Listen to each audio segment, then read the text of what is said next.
J'investis dans les cryptos pour être riche dans le futur. Paire de couilles dans le futal, ainsi soit-il. Mon bitcoin et mon couteau. Bienvenue dans la deuxième partie de l'émission Twitch. Direct, vous likez la vidéo, vous lâchez un commentaire, ce que vous voulez. Je sais pas, qu'est-ce que vous pourriez dire? Est-ce que ce sera un Uptober ou un Downtober? Est-ce que le mois d'octobre va se conclure positivement ou négativement? Voilà, vous me faites part de vos impressions comme ça, direct, pour le référencement. Et le programme maintenant. Alors s'il y a un bullrun, hein, évidemment, mais s'il y a un bullrun, la narrative IA et GPU, et CPU, et puissance de calcul décentralisée, apparemment ça pourrait être la narrative qui va le mieux performer. Du coup, je vais vous parler de ça, et puis je vais vous donner même une liste de projets sur cette narrative. Ensuite, je vais aborder un autre thème sur les calls des influenceurs. Les calls des influenceurs, j'aurais même pu dire les groupes privés. Est-ce que vous suivez les calls des influenceurs, ou est-ce que vous faites vos propres recherches? Voilà, ça ce sera le deuxième sujet. Ensuite, le thème du moment, en tout cas au moment où je fais ce live Twitch, j'ai l'impression que le marché crypto vous a tué. Les gens sont dead. On a atteint un point que je n'avais pas connu en 4 ans. Donc je vais aussi aborder ce thème. C'est un moment particulier. Et puis je terminerai sur un petit peu d'analyse technique et essayer de voir si nous allons sortir du tunnel. Est-ce qu'on va voir la lumière au bout à la fin du mois d'octobre et puis sur la fin de l'année? Bon bah dites-le moi en commentaire et vous verrez ça à la fin de la vidéo. Je démarre avec ce sondage sur les narratifs crypto et il ressort assez largement que le narratif qui vous intéresse le plus, c'est celui de l'IA, des GPU, la puissance de calcul décentralisée, tout ça mêlé. D'ailleurs, c'est de l'IA qui se mélange au DePIN. Donc là j'ai mis la catégorie DePIN ici, j'aurais peut-être pu mieux faire mon sondage. Hein. Mais bon, ça change pas que ce qui ressort assez majoritairement, c'est l'IA et l'IA d'épines qui se mêlent même. Ça fusionne et ça donne lieu à tout plein de projets. Et puis on peut se demander lequel de ces tokens va le mieux performer sur cette narrative. Alors il y a TAO évidemment, hein, il y a Render, il y a FET, il y a le AKT, Octa, SETI, il y en a qui sont moins connus, IO, Flux, et il y en a en fait encore plein d'autres, tellement d'autres en vérité. Regardez cette liste déjà que j'ai fait, et puis après coup, je me suis rendu compte que j'en avais oublié, et puis même en commentaire vous en avez mis encore d'autres. Donc je vous ai fait une liste que je vous mettrai aussi dans la description sur la vidéo YouTube.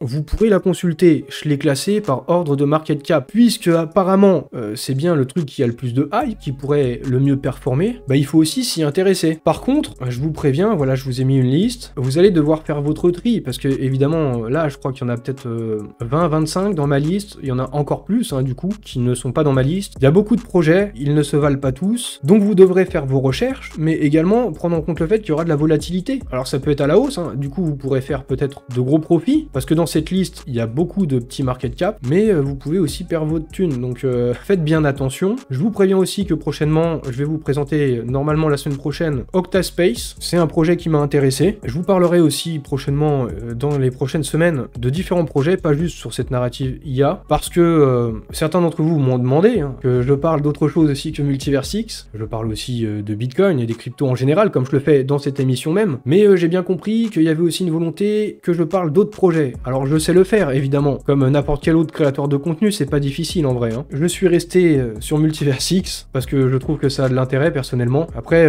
de mon côté, ça aurait pu être bien plus facile, hein. J'aurais pu juste aller sur les narratifs bullish, je sais très bien le faire, et j'aurais pu faire beaucoup plus de vues. C'est pas que je ne sais pas le faire, et c'est aussi l'occasion dans cette vidéo de vous dire, je n'ai pas que le GLD dans mon wallet. Pour moi, ça me semble évident, mais apparemment ça ne l'est pas, vu beaucoup de réactions que j'ai vu passer, à la fois de gens qualifiés un peu de détracteurs, mais même des gens qui me suivent. Du coup, je vous le précise dans cette vidéo, faut aussi clarifier, j'ai de l'EGLD, j'en ai accumulé pas mal, mais j'ai aussi accumulé d'autres bagues. Alors, bon, je vais pas vous le cacher, j'ai aussi des octas, mais je parle pas beaucoup de mes bagues, j'aime pas trop, et je vais vous dire pourquoi aussi après, en fait, et je trouve que ça n'a pas tellement d'intérêt. Et il y en a, je vous en ai jamais parlé, et j'en ai, hein, pourtant, de certaines cryptos. Mais au sujet d'octa, apparemment, et d'après ce comparatif, ce serait supérieur à Render, à Clore, à Akash Network, en tout cas d'après les critères qui sont là, hein. C'est des critères, on pourrait prendre d'autres critères, peut-être que ça aboutirait à un autre classement, à un autre résultat, mais en tout cas c'est un projet qui semble intéressant. Vous pourrez aussi regarder cette comparaison qu'a fait Octaspace au niveau du rendu graphique avec Render,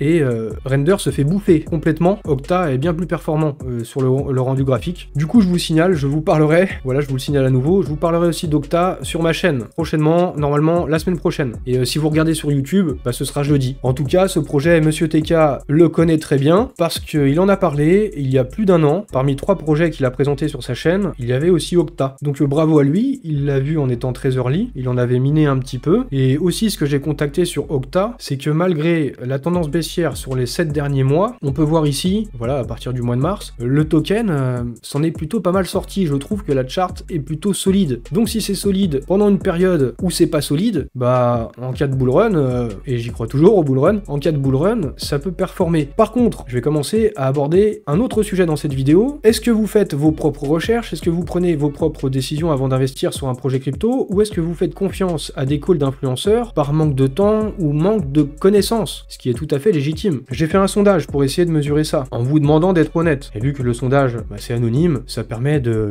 faire une vraie réponse. Et on constate qu'il y a quand même un tiers des gens qui se contentent des calls des influenceurs. Et il y a les 2 tiers qui font leurs propres recherches et qui prennent leurs propres décisions. Après, je précise, ce sondage, je sais qu'en fait, on fait les deux très souvent. Mais j'ai proposé que ces 2 solutions, et pas la 3e option, vous faites les 2. Parce que ça viendrait donner une réponse, des réponses moins pertinentes pour avoir un résultat concret et clair pour le sondage. Là, ça permet vraiment de dégager une tendance. Et il en ressort que quand même, une personne sur 3 ne fait pas du tout ses recherches, se contente de suivre l'avis de quelqu'un d'autre. Et je peux pas vous conseiller de faire ça. Je suis obligé de vous dire, faites vos recherches. Par contre, en apportant de la nuance, évidemment, je pense qu'il faut faire les 2. Faire vos propres recherches, lire les white papers, regarder les tokenomics, essayer de comprendre tout ça. Après, je comprends, on n'a pas forcément le temps de tout faire, et pour tous les projets. Donc c'est pour ça qu'on va aussi regarder ce que font des créateurs de contenu. Et ça peut être très utile pour débroussailler déjà le début des recherches, mais ça doit pas suffire, il faut pas se contenter de ça. Et au sujet toujours des calls des influenceurs, ou alors plutôt plus précisément quand un influenceur partage son wallet, sur ce sujet, je trouve que ça n'a pas de valeur, ça n'a pas d'utilité, je trouve que ça sert à rien. Et je vais vous expliquer pourquoi, en 6 points. Et j'espère que je vais quand même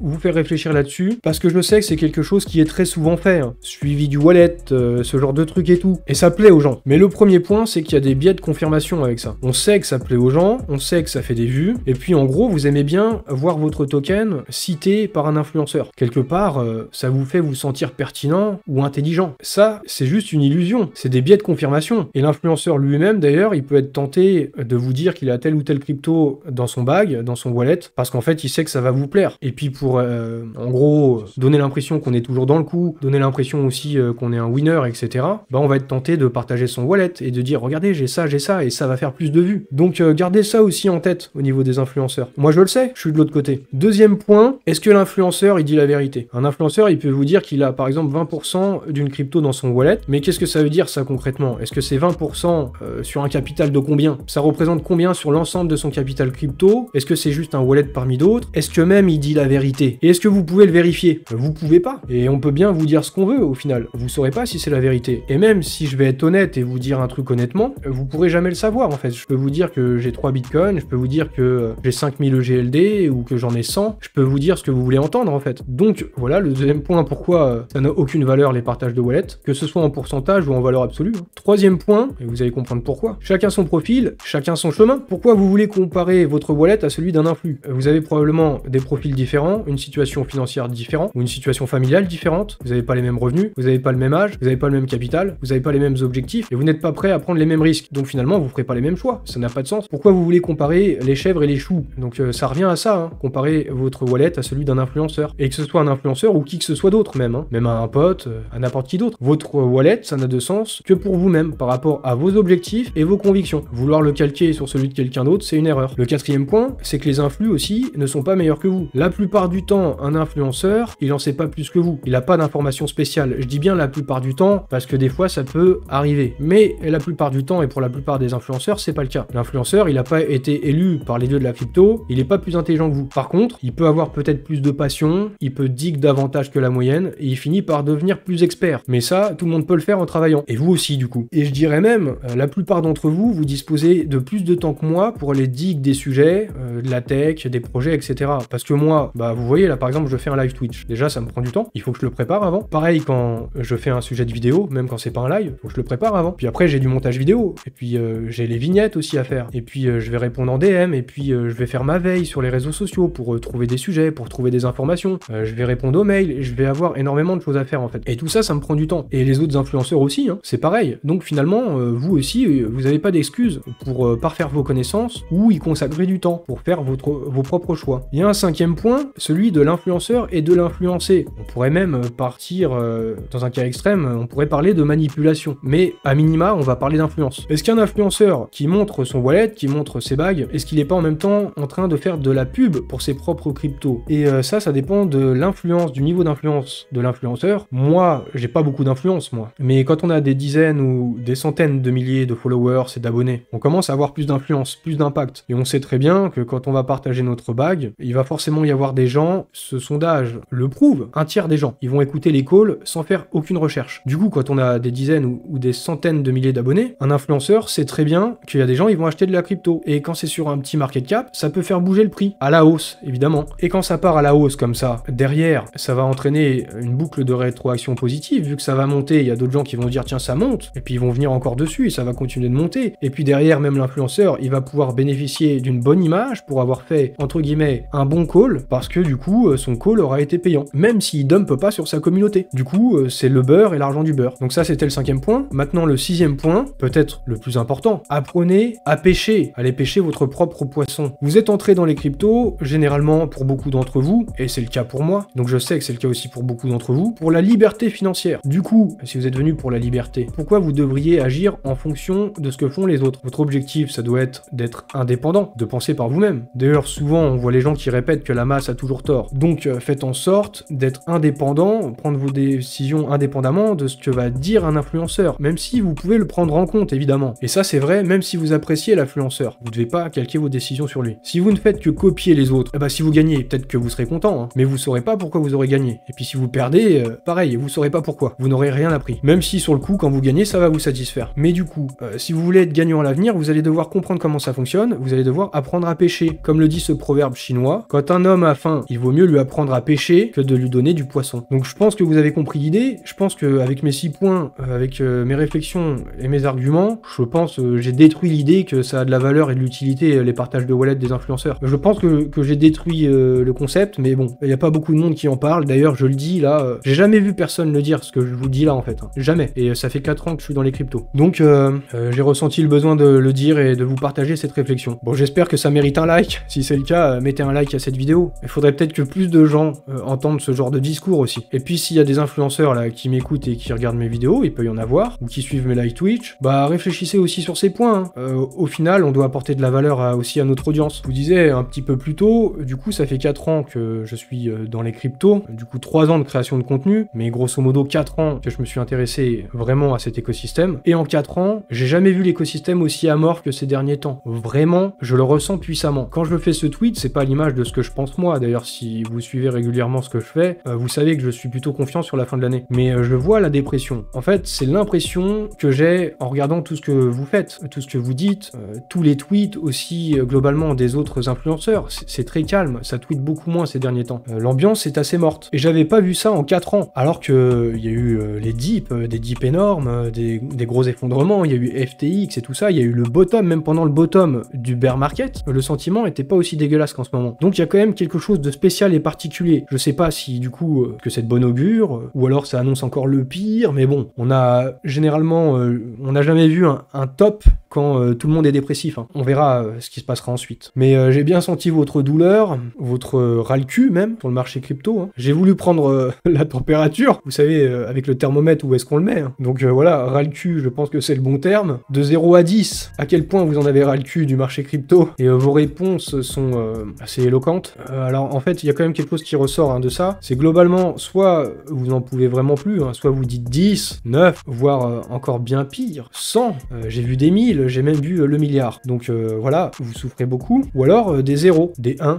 voilà des gens qui souffrent pas du tout. Mais il y a très peu de réponses plus nuancées, genre vers les 5, 6, 4. Il y en a pas trop. Mais bon, moi, votre sentiment, je le connais à force, hein. Je vous fréquente quasiment quotidiennement sur les réseaux sociaux. Et d'ailleurs, j'ai vu des jeux de mots passer assez rigolos. Pour le mois d'octobre, généralement, on parle de Uptober, parce que c'est un mois plutôt dans le vert, normalement. Mais là, le début du mois est négatif. Du coup, est-ce que ce sera un Rectober? Uptober, un October, un Dumptober ou un Game Over. Et puis vous pouvez aussi en avoir d'autres. Vous regardez un petit peu, faites pause si vous voulez dans les commentaires, mais en gros, en ce moment, on sent qu'il y en a qui prennent un petit peu cher. Bon, c'est bien rigolo tout ça aussi. C'est une manière d'exorciser le démon en s'en amusant et refaire sortir ça d'un côté positif, transformer ses émotions négatives en quelque chose d'un peu plus positif. Et du coup, cette question, le mois d'octobre, est-ce qu'il va être positif ou négatif? Eh bien, vous vous souvenez du mois de septembre, c'était quand même il y a pas longtemps. Le mois de septembre avait mal commencé, tout le monde se disait que ça allait être négatif, et puis historiquement, le mois de septembre, c'est le mois le plus négatif de l'année pour le BTC. Et finalement, ça a terminé en positif à plus de 7%. Alors le mois d'octobre commence comme le mois de septembre. Par contre, un truc à souligner, quand le mois de septembre est dans le vert, généralement la fin de l'année, elle est green. On verra si c'est le cas. C'était le cas en 2015, c'était le cas en 2016. Après 2017, c'était un bull run. C'était le cas en 2023. On verra si ce sera le cas en 2024 et s'il y aura un bull run. Regardons un petit peu d'analyse technique maintenant. Peut-être que ça pourrait apporter des éléments de réponse pour savoir si le mois va être vert ou non. Titanov Crypto, il nous dit qu'en fait, en regardant avec les nuages, Ishimoku, etc.,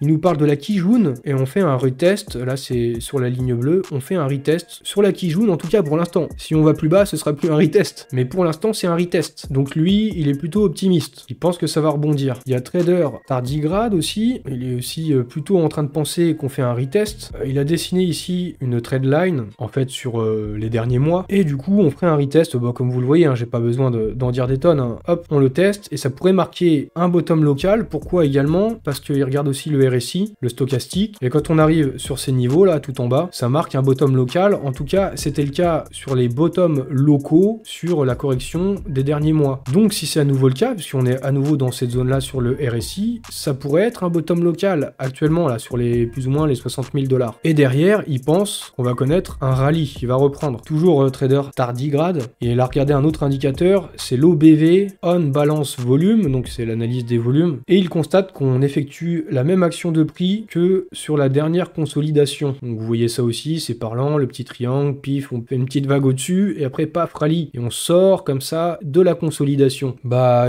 d'après son analyse des volumes, il a l'impression qu'on est en train de faire la même chose, et du coup qu'on sortirait de la consolidation, donc ensuite pour partir, et dans ce cas-là, le mois d'octobre serait vert. Si à cet indicateur, on se réfère. J'ai pas pu m'empêcher de faire la rime, excusez-moi. Et voilà, encore une fois, toujours trader tardigrade. Il nous propose de regarder une figure chartiste, l'épaule, tête, épaule, inversée, mais sur une time frame très longue. Alors il y en a eu 3, on serait en train de former la 3e, depuis 2013. Donc et là, c'est quand même sur des périodes de plusieurs années, hein, ces figures. Donc là, on voit l'épaule, la tête, l'épaule, et derrière, rallye haussier. Là aussi, c'était pareil, épaule, rallye haussier. Et donc là, on a fait l'épaule, la tête, et derrière, nouvelle épaule, et donc rallye haussier derrière ensuite. Donc, bull run massif, en tout cas, c'est ce que lui envisage. J'ai essayé de vous apporter un peu plus de clarté au niveau de l'analyse technique, essayer de se situer dans le cycle, ce que je fais comme chaque semaine. Je termine avec un petit mot. On a beaucoup souffert sur le marché crypto. Peut-être qu'on va encore continuer de souffrir. Espérons que ce soit pas trop longtemps, pas trop de souffrance encore. Mais si on en sort, et si on va enfin connaître peut-être, on espère, un bull run en 2025, si c'est le cas, on n'aura pas démérité, on pourra être fier de nous. Et à ce moment-là, vous pourrez mettre des likes à gogo. Je pense que vous serez plus enclin à mettre des likes, il y aura plus de vues, etc. En tout cas, vous pouvez le faire maintenant, l'émission elle est terminée, vous pouvez vous abonner, vous pouvez activer les notifications et dire ce que vous en pensez en commentaire. Je reste un petit peu avec vous maintenant sur Twitch, pour échanger. Voilà, vous pouvez aussi venir sur Twitch si vous regardez sur YouTube. Je vous souhaite une bonne soirée, salut à tous et à la prochaine. Et mettez des likes, merci.